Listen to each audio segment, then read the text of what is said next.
Hello and welcome to our English news broadcast to you from Canal. First, the top stories of the news. Chaired by Algeria for the current month, the UN Security Council examines the situation of health infrastructure in Gaza, seriously affected by the Zionist horrendous atrocities. The economic change in Algeria is in full swing on the basis of the thriving Islamic financial system gaining more ground throughout the country. And the socioeconomic situation in Morocco, worsened by more taxes, is sparking more tensions among citizens already worn out of the harsh living conditions.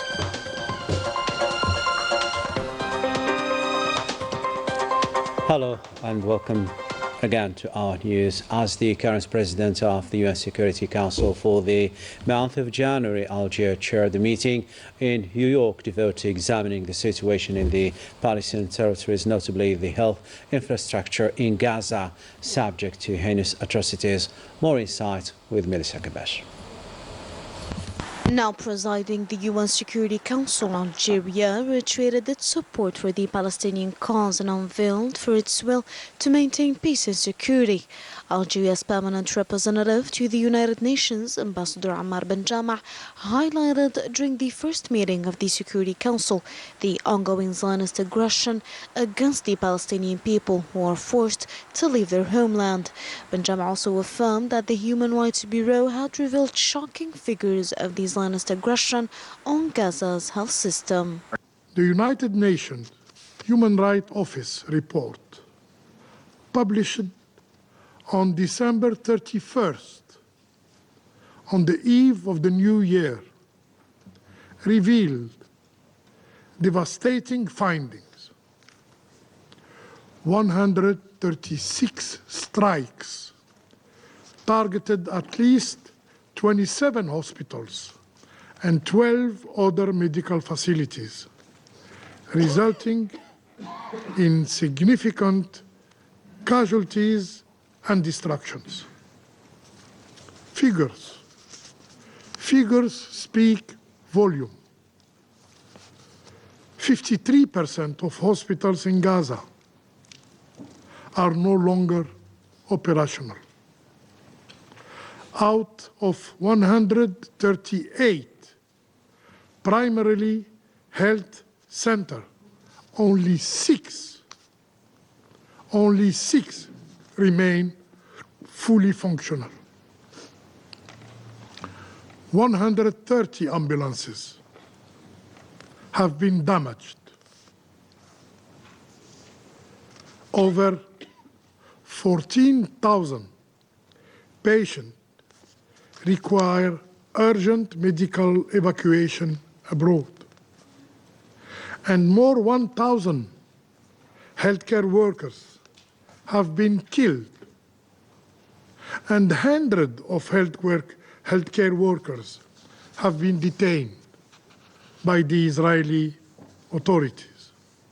With only 53% of operational hospitals, the health situation in the Gaza Strip is alarming, as displayed by several alarming figures, including the High Commissioner of the United Nations for Human Rights, Volker Turk, the representative of the World Health Organization in Gaza and the West Bank, as well as Tanya Haj Hassan, doctor acting in the occupied territories. A human rights catastrophe continues to unfold in Gaza before the eyes of the world. Israel's means and methods of warfare have killed tens of thousands of people, inflicted vast displacement, and laid waste to the territory. This has raised utmost concerns about compliance with international law. We are pleading to the world, to the people and the states that make up this very body, to show us that international humanitarian law matters, that human rights are universally applied, and to stay true to the very reason that this body was created. Algeria's permanent representatives stressed the imperative to protect hospitals as well as the medical units and transport means, as they should be kept away from any attack and should not be considered in all circumstances as a target. Still at the UN premises in New York, Algeria's representative to the UN, Ammar Benjama, indicated during the flag installation ceremony that this immense responsibility is a crucial phase in the process of establishing peace and security in the world in backing the causes, notably the Arab and the African ones. More explanation with Leticia Sadqawi. Algeria, the new president of the UN Security Council, has a clear vision characterized by its loyalty to its principles, first and foremost defending just causes around the world, while amplifying the voice of Arab and African countries on this pivotal international platform. In his latest press conferences, Algeria's representative to the UN, Ammar Benjama's answer to the Algerian television on the Palestinian cause reaffirmed that Palestine tops Algeria's priorities and that it will spare no effort to ensure the implementation of the UN decisions on the rights of Palestinians, and especially the protection of civilians in Gaza. وما هي أولوياتكم سعادة السفير؟ منذ بداية Since the beginning of Algeria's term, the Palestinian cause topped our priorities. Therefore, we denounce the violations committed against Palestinian civilians and call for the implementation of the international humanitarian law. Even wars have regulations. As for the last colony in Africa, Benjama noted in regard to Western Sahara that Algeria, in its capacity as a non-permanent member of the UN Security Council, will work to find a solution in accordance with the UN Resolution 1415 and the right of peoples to self-determination. Conflict in the world, the Western Sahara, that is important for Algeria. Don't you intend to bring the issue to the Security Council this month? And Algeria, as a member of the international community, Algeria, as a member of the Security Council, will participate to this consultation on Western Sahara and will promote a peaceful solution compatible with the resolution 1514 and compatible with the aspiration of the people of Western Sahara for their self-determination. I thank you. Additionally, Algeria stressed through the same speaker its commitment to fight terrorism in the continent and to promote peace and stability in Africa. Through its presidency of the Security Council, Algeria will hold a high-level meeting by the Minister of State, the Foreign Minister Ahmed Attaf, on combating terrorism in Africa. We have decided to devote a great share of our presidency to combating terrorism. Algeria, under the directives of the President of the Republic, Abdelmajid Tebboune, will share its great experience in this regard. Algeria remains committed to its positions that aim to spread peace and security globally, notably on the regional and continental levels, while putting the Palestinian and Sahrawi causes at the heart of its agenda. To related stories and the Palestinian territory situation on the ground remains always volatile as the genocidal war goes on, claiming more victims among citizens. 50 people fell martyrs in fresh Zionist raids carried out on several towns of the West Bank, targeting basically hospitals, the favorite target of the occupiers' warplanes since the outbreak of war. Leticia Sadqawi once again. Never-ending sounds of airstrikes and dozens of deaths on a daily basis. That's a new reality of Palestinians perpetrated by the Zionist genocidal machinery, with 8 new massacres in the last 24 hours. Streets filled with dead bodies under the rubble that rescue teams could not reach in time.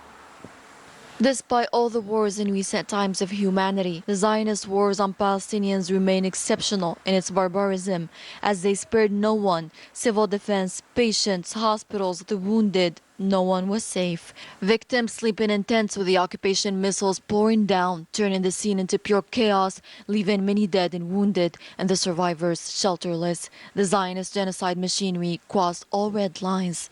Health facilities seem to be a favorite target of the Zionist occupier, as was the case for Canal Hospital, and arresting its director, another example of the impunity Israelis have in their inhumane practices in Gaza. You are still watching Canal Algeria. Coming up in our news.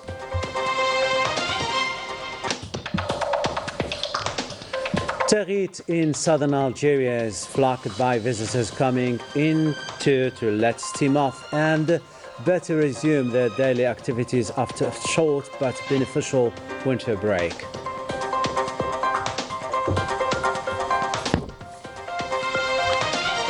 Welcome back to our news. The constant growth in terms of investment went hand in hand with a thriving Islamic financial system that has gained more ground and generated hundreds of billions for investors who are better served now with a plethora of banks branches throughout the country. More details with Melissa Kabesh once again.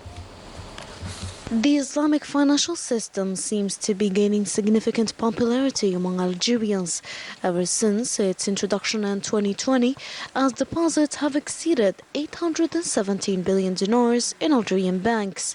This system is suggested in 12 banks, both public and private, across 861 agencies throughout the country, and is based on ethical and social responsible investment.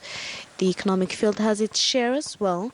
Finance granted within the system exceeded 437 billion dinars for companies and 68 billion dinars for individuals. Figures that showcase how much the Islamic system is contributing immensely in developing the economic sector as well as that of banks. Regarding electronic payment, more than 4.5 million transactions were recorded, amounting to 36 billion dinars. As for the e-payment, it has indeed exceeded 14.8 billion transactions with an amount of 39 billion dinars. According to these large figures, it seems like Algerians found an alternative while adhering their pure religious beliefs. To international news now, Morocco is a country facing a growing socioeconomic crisis as a result of their regime where embezzlement and corruption are commonplace, leaving only people facing the negative consequences, the latest of which is the rise in taxes. Laetitia Strauss explains this topic. Moroccans face deplorable conditions on various levels, notably the economic situation worsening by the day, according to the indicators that shed light on the Makhzen's policy's failure on various fronts, notably in key sectors, in contrary to the propaganda figures provided by the government. We live in a country that always uses taxes as a threat to strangle us.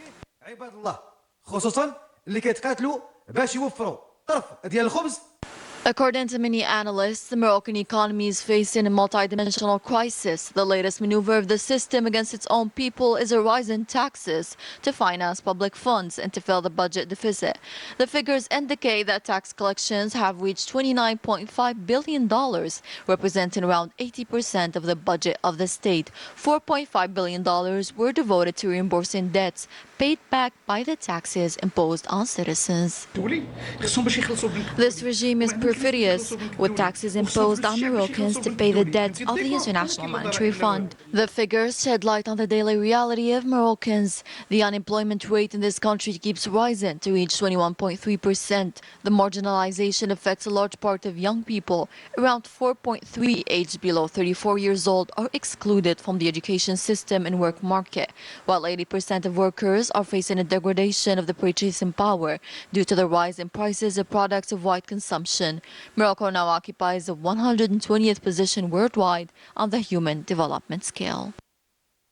Laetitia Strauss reporting on the situation in Morocco. Sports now. CR Belouizdad revived their chances for progressing to the next round of the African Champions League competition after beating the Egyptian side of Al Ahly with 1-0 in a game held at the 5th of July Olympic Stadium here in Algiers. Destination now to Tahrir in southern Algeria, where the winter Saharan tourism reaches its peak. People flock there to escape the daily routine and let steam off before resuming their activities after a short but beneficial vacation. Let's discover more with both Sofia Besaadet and Melissa Lila Balaman. The Saura Valley, A favorite destination for national and international tourists, particularly fans of Saharan tourism, which stirs great enthusiasm during the winter period. Like every end of the year, the Pearl of the Sahara, Tarit, becomes the favorite place to celebrate the New Year shift. We just arrived. It's our first time in Algeria and we already enjoy it very much. We're very happy to be here. The police are very friendly and help us whenever we have questions. We feel very safe here. We're from Germany and we are here for the first time. We feel very safe in the streets. We're visiting Algeria because we heard great things about it and wanted to experience them firsthand. I come from Germany and I'm of Algerian origin. It's my first time in Tarit and I'm very happy to be here because we're discovering new beautiful landscapes and kind people. Franchement, l'expérience, elle est magnifique. It's a wonderful experience. I'm amazed by the landscapes. Tarit is absolutely beautiful. It's the second time I visit and I can clearly see the difference between last year and this year. Our country is developing more and more. Le pays se développe vraiment. Et c'est vraiment magnifique. It's my first time in Tarit and it has become my favorite destination. The music and the food were amazing. We also went quad biking, paragliding and sat skiing. It was great. A magnificent landscape and interest in sporting and cultural activities delight the people who discover them. The end of this year has attracted a lot more tourists than usual, both foreigners and Algerians. A lot of tourist agencies have chosen Tarit this year. There are new reception facilities, notably hotels, dormitories, guest houses, and more. Many houses have been restored inside the Qasr. Through its captivating landscapes and the hospitality of its inhabitants, Tarit manages to capture the hearts and minds of its visitors each time.